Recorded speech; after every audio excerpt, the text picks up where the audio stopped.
UP में जल्द सियासी घमासान होने वाला है। ऐसा हम इसीलिए कह रहे हैं क्योंकि 3 दिन में 93 नए फैसले लिए जाएंगे। ये हकीकत है और अब यूपी की सूरत बदल जाएगी क्योंकि योगी आदित्यनाथ लोकसभा चुनाव के बाद आगामी विधानसभा चुनाव के लिए एक्टिव मोड में नजर आ रहे हैं। क्या कुछ योगी करने जा रहे हैं? कौन से 93 फैसले लेने वाले हैं? क्या कुछ बदलाव होने वाला है? अब तक क्या क्या हुआ है, चलिए हम आपको बताते हैं इस रिपोर्ट में। 25 जून 43 प्रस्ताव पास हो गए। 26 जून 9 बड़े डिसीजन हो गए।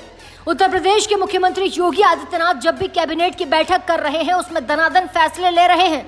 पब्लिक और विकास से जुड़े प्रोजेक्ट को ग्रीन सिग्नल दे रहे हैं। पेपर लीक पर अध्यादेश को मंजूरी देना हो या फिर ट्रांसफर पॉलिसी पर मोहर लगाना, गंगा एक्सप्रेसवे को दिसंबर तक पूरा करने का ऐलान हो या फिर अयोध्या में 650 करोड़ की लागत से मंदिर संग्रहालय बनाना हो, वाराणसी प्रयागराज और गोरखपुर का विस्तारीकरण हो या फिर गुंडा एक्ट अधिनियम में बदलाव हो।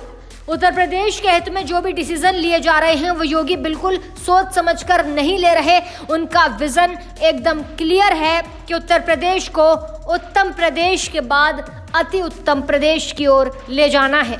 3 बैठकों में करीब 100 प्रस्ताव पर मोहर। सीएम योगी के फैसले के 2 मायने निकाले जा रहे हैं। पहला है यूपी का विकास और दूसरा है बीजेपी का उत्थान।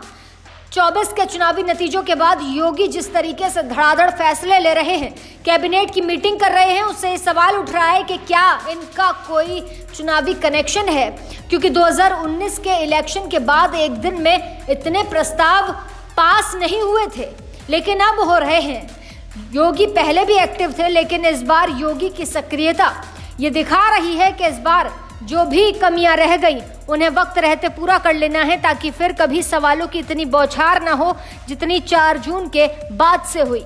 बता दें कि योगी का पहला टारगेट है 10 सीटों पर विधानसभा का उपचुनाव। दूसरा टारगेट है 2027 का यूपी इलेक्शन। मुख्यमंत्री योगी आदित्यनाथ ये बात अच्छी तरीके से जानते हैं कि अगर उन्हें चुनावी इम्तिहान में पास होना है तो इसके लिए पहले से कई ज्यादा फैसले लेने होंगे। यूपी में विकास के प्रोजेक्ट बढ़ाने होंगे, बेरोजगारी और महंगाई पर काम करना होगा, माफिया और अपराधियों के खिलाफ एक्शन तेज करना होगा, युवा छात्रों के भविष्य के साथ खिलवाड़ जो हो रही है उसे रोकना होगा। बता दें कि योगी आदित्यनाथ ने चुनावी नतीजों के बाद जून में 5 पब्लिक प्रोग्राम में हिस्सा लिया। एक पर्यटन, एक पुलिस, एक एमएसएमई और एक शिक्षा से जुड़े प्रोग्राम भी था। योगी आदित्यनाथ को ये लगता है कि पब्लिक एंगेजमेंट जितनी ज्यादा होगी उतना ही अच्छा होगा। युवाओं के सामने यूपी की ग्रोथ की अब बदलती तस्वीर भी पेश की जा रही है।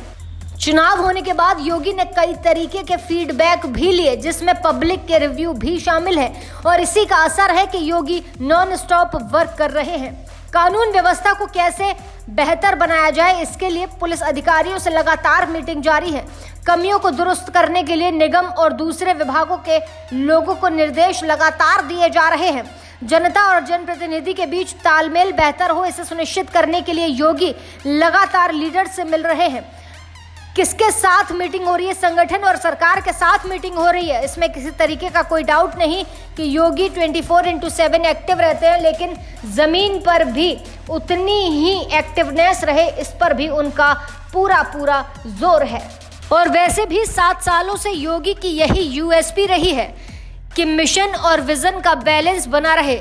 ऐसा करना योगी के लिए जरूरी भी है या फिर यूं कहे कि तीसरी बार योगी सत्ता में आने के लिए ये अनिवार्य कर रहे हैं, क्योंकि 2017 के यूपी चुनाव में बीजेपी को 39.67% वोट मिले थे।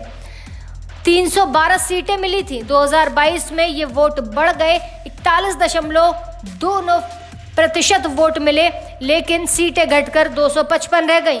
इसी तरह लोकसभा चुनाव 2019 में भी 50% वोट के साथ सिर्फ 62 सीट लेकर आ पाए, लेकिन 2024 में वोट घटकर 41.37% रह गया और सीट रह गई केवल 33 पर पहुंच गई। मुख्यमंत्री योगी आदित्यनाथ ने जनता दर्शन के दौरान क्लियर कट ये मैसेज भी दिया कि किसी की लापरवाही बर्दाश्त नहीं की जाएगी और सभी अधिकारियों को सही से काम करना होगा।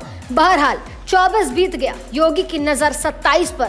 अब मैसेज क्लियर, देखना होगा कि योगी का ये प्लान और विजन कितना सफल साबित होता है। ऐसी ताज़ा तमाम बड़ी अपडेट्स के लिए आप देखते रहें अपना उत्तर प्रदेश।